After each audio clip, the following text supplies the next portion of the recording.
Est-ce que c'est miraculeux ou pas?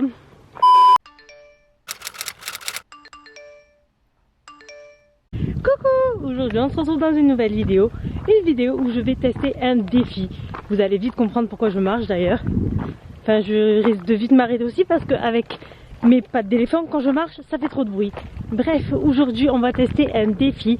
Le défi de Chrissy Sheila. Si vous connaissez pas Chrissy Sheila c'est donc une youtubeuse de base qui est aussi maintenant sur Instagram, sur TikTok, bref, sur tous les réseaux, qui a lancé son programme sportif, son application de sport, sa marque de vêtements sportifs. Bref, c'est une influenceuse, youtubeuse, entrepreneur dans le sport, la motivation et la nutrition. Et moi, je l'adore personnellement. Et elle est américaine ou anglaise d'ailleurs. Et elle a lancé un défi du 30x30. En gros, c'est-à-dire marcher 30 minutes par jour pendant 30 jours.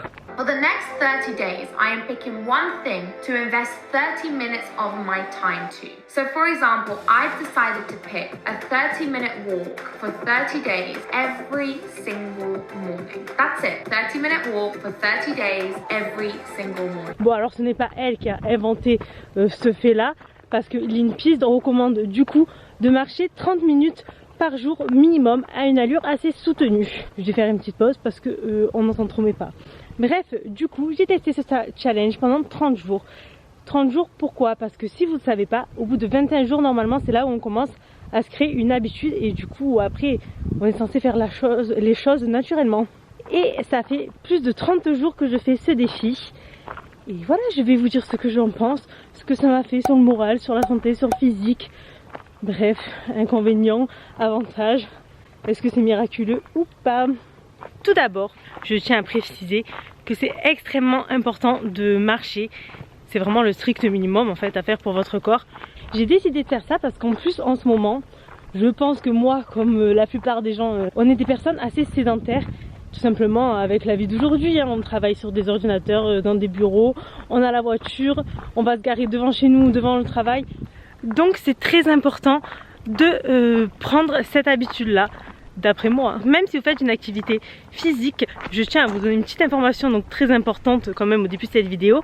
Sachez que l'activité physique, donc si vous pratiquez une activité sportive, quelle qu'elle soit, approximativement, ça va vous être 20% de vos dépenses énergétiques de la journée.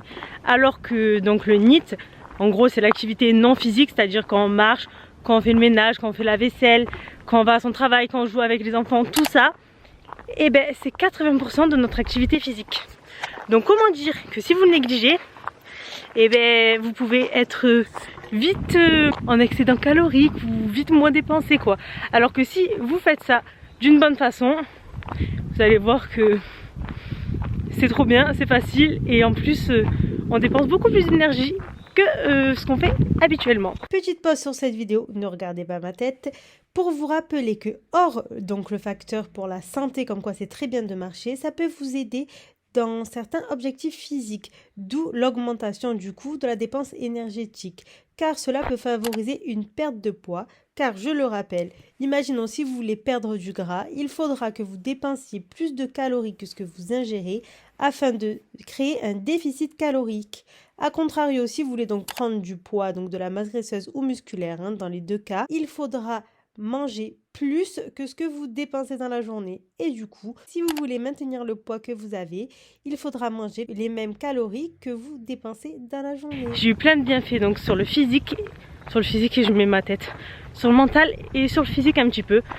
Après c'est 30 jours donc bon c'est pas en 30 jours qu'on va avoir des améliorations de fou, mais quand même en 30 jours j'ai eu des choses que je m'attendais pas du tout et qui font très plaisir pour être honnête. Bref, c'est trop bien de marcher, en plus vous avez vu comment il fait soleil et tout. Moi j'ai chopé un coup de soleil hier, enfin bref, c'est bien le sud. Même en mai, et ben il fait trop beau. Je me suis déjà baignée depuis 2 semaines. J'adore la mer et le sud. Bref. Donc déjà, le premier point, c'est psychologiquement. C'est 30 minutes qu'il faut caler tous les jours. Mais quand vous voulez, vous pouvez le faire le matin, le midi pendant votre pause déjeuner, le soir vous pouvez marcher dans votre jardin si vous avez un grand jardin, vous pouvez aller marcher dans la nature, marcher en ville, c'est-à-dire si vous avez quelque chose à aller acheter, au lieu de prendre la voiture que ça dure 5 minutes, vous marchez. Donc ça s'adapte quand même à la plupart des emplois du temps Enfin, on se lève un petit peu plus tôt, comme je vous dis, on prend un petit peu moins de temps dans la pause déjeuner. Le soir, même si c'est pas facile, parce qu'on a tous des vies très chargées, essayez, et je vous jure, l'essayer, c'est l'adopter. Quand vous allez voir le bien que ça vous fait, rien que faire ça 30 minutes par jour, ça vous donne un sentiment de satisfaction de ouf. Genre, c'est comme si vous avez fait ce que vous voulez en fait à la fin de la journée. C'est ça, c'est satisfaisant. C'est comme quand on a envie de faire du sport, qu'on fait notre séance de sport, ou qu'on a une to-do list, qu'on l'a fini. C'est un petit peu le même style. Et là, du coup, déjà à la fin de la journée, on est fiers de nous. On a fait quelque chose qui est bien pour notre santé, pour notre corps, pour notre morale. Et vraiment, ça fait du bien. Et vous allez voir qu'à la fin, ça devient vite une habitude. Et que 30 minutes, ça passe vite à 45 minutes, à 1 heure. Et en fait, ça passe tout seul à la fin. Si vous avez le temps derrière, vous vous rendez même pas compte et vous continuez de marcher et tout. Moi, ce que j'ai aimé pendant tout le temps que j'ai fait ça, et là d'ailleurs je continue, ce qui est bien, c'est que c'est pas qu'un moment où on se dit vas-y on va faire du sport, nana.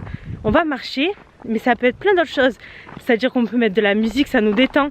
On peut mettre un podcast sur un sujet qui nous intéresse. Moi, c'est souvent ce que je fais d'ailleurs. Et du coup, en fait, ça nous instruit sur quelque chose qu'on trouve intéressant et qu'on a envie d'apprendre. Ou tout simplement aller marcher avec votre famille, vos enfants, vos proches, vos amis, qui vous voulez. Et puis ça fait des moments, des souvenirs, des discussions. Et puis voilà, c'est trop bien.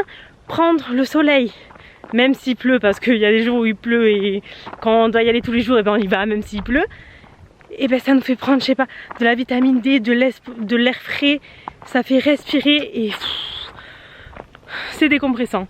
C'est-à-dire que hormis le fait de marcher, c'est vraiment un moment de détente pour moi, de relaxation, où on se recentre en fait sur soi-même. Alors que juste on marche et que ça prend 30 minutes et pourtant à la fin on a pensé à nous, on a fait quelque chose qu'on voulait et puis ça fait du bien. Donc vraiment mentalement j'adore. Pour ce qui est du physique, quelque chose que je n'aurais vraiment pas du tout pensé, c'est la digestion. Pourtant je fais quand même du sport moi de base, mais ça n'a pas joué à ce point là. C'est à dire que là ça a vraiment joué sur ma digestion. J'ai le ventre plus plat, j'ai moins de ballonnement, le transit il marche un petit peu mieux quoi, vous voyez comme ça remue tout ce qu'on a dans le ventre. Et du coup ça c'est vachement mieux. Et je le vois pendant quelques jours quand je marche pas, où j'ai mon ventre qui gonfle beaucoup plus facilement, j'ai beaucoup plus de ballonnement et c'est vraiment pas cool. Donc on adore. Et que ce soit quand j'ai marché le matin, le midi ou le soir, parce que j'ai jamais fait pareil, et ça a toujours fait cet effet. Donc à partir de là on adore. Pensez-y, c'est juste 30 minutes de marche. Et si vous, ça vous fait comme moi, ça peut faire le ventre tout plat, donc on va pas s'en plaindre, vous savez. Je pense que vous aussi vous adorez. Donc même si vous faites du sport, faut surtout pas négliger ça, parce que c'est vraiment la base, comme je vous dis, c'est 80% de vos dépenses journalières. Et ça vous fait bouger autrement que le sport, c'est vraiment de l'activité différente. Ensuite, le troisième point donc je voulais aborder, c'est sur le cardio. Vous m'entendez souffler depuis tout à l'heure. Je suis une brêle absolue en cardio. J'ai absolument aucun cardio. Je ne sais pas courir. Je marche 10 minutes, je suis essoufflée. On me met une montée, je suis au bout de ma life. Bref, j'ai clairement vu aussi une amélioration. Bon alors effectivement c'est de la marche, la marche soutenue, mais c'est pas la course, c'est pas... Enfin c'est 30 minutes, c'est pas non plus un truc de ouf. Donc... là vous voyez ça fait quelques jours que j'ai pas marché, ça se ressent. Et au tout début quand je marchais j'étais comme là je suis maintenant. Et au bout d'une semaine où je le faisais à peu près quelques jours, et en fait ça a glissé tout seul. Et là je vois que dès que je m'arrête un petit peu je reprends, je suis essoufflée. Alors que j'ai pas arrêté le soir, j'ai arrêté que la marche. Donc ça fait bien de l'endurance quand même de marcher vite. Et ça on est toujours preneur parce que le cœur c'est important pour la santé. Et puis on sait jamais si un jour on veut courir un marathon. Ça peut être un début, on peut commencer par de la marche rapide, qui sait. De cette conclusion, franchement, je valide à 150 000%. Marchez, ne vous arrêtez pas de marcher. Marchez le plus possible en faisant par exemple, même en vous levant, c'est-à-dire que si vous travaillez au bureau, essayez même de vous lever déjà toute la journée. Si vous avez besoin d'un café, même faire des pauses pour aller aux toilettes, faire pipi, lever, marcher, même quelques minutes pour découragir votre corps. Parce que quand on est 4 heures assis, c'est vraiment pas bon. Le corps il est pas fait pour être assis de base. Donc si vous pouvez pareil vous garer un petit peu plus loin, marcher jusqu'au travail, marcher pour aller acheter un truc quand c'est pas loin. Essayez juste de vous lever, de bouger et de marcher le plus possible. Ou même se lever et bouger déjà c'est bien. Mais marcher dans la journée le plus possible. Et si vous pouvez tester ce défi, vraiment 30 jours, 30 minutes par jour. Vous allez voir qu'après vous allez le faire tout le temps et vous n'allez pas le regretter. Et même si vous avez des jours où vous pouvez pas, parce qu'on a tous une vie compliquée et des impératifs, c'est pas grave. Il y a des jours où vous le faites pas et vous reprenez le lendemain. Le plus important, c'est de faire le mieux que vous pouvez. Et rien que commencer déjà, c'est la chose la plus importante. Au plus on bouge, au plus on a envie de bouger. Donc il faut commencer à bouger. Sur ce, j'espère que cette vidéo vous aura plu. Et si vous aimez des petits défis comme ça, assez simples, mais qui font du bien, n'hésitez pas à me le dire. Comme ça, j'en testerai d'autres. Je vous fais des bisous. À bientôt pour une nouvelle vidéo. Ciao, ciao!